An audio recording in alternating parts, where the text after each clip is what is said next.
It is a burden that only a sister can carry, days after a veterinary doctor went missing in the most unlikely of places. Somewhere this family in Kiambu considered one of the safest places for their loved one who had been ailing at the time. Flashback, 9th July 2012, and everything was intact in 46-year-old Apollo Mwangi's home.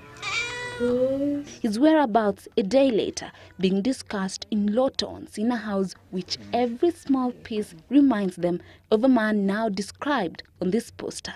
Usiku ya kitu saa 9 ametoka huku kwake nyumbani akaenda kwa jirani. Nikaona hiyo si hali ya kawaida ati mtu anatoka kwake usiku anaenda kusalimiana. About 6 years ago, that's when we noticed he has a problem. He was acting funny.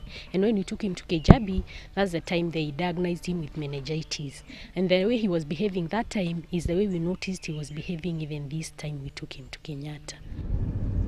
It is that trip to the hospital that would later turn out to be days and nights of agony for this family. After testing positive for meningitis, Apollo Mwagi was admitted at the Kenyatta National Hospital, the region's largest referral hospital, with a bed capacity of 1,800 and human traffic of 25,000 per day.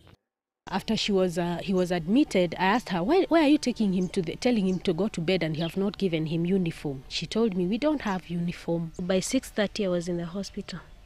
And when I got to the desk, I asked for him. I asked for his name. So they asked me who I am to him. And they told me that Apollo's walked out at night and they don't know where he is. The hospital's management convening a meeting over the matter. If a patient had not been put on a hospital uniform, sometimes it becomes very, very difficult, to identify it.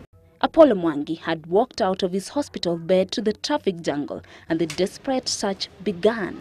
Whether we see his body or we find him alive, we'll accept everything.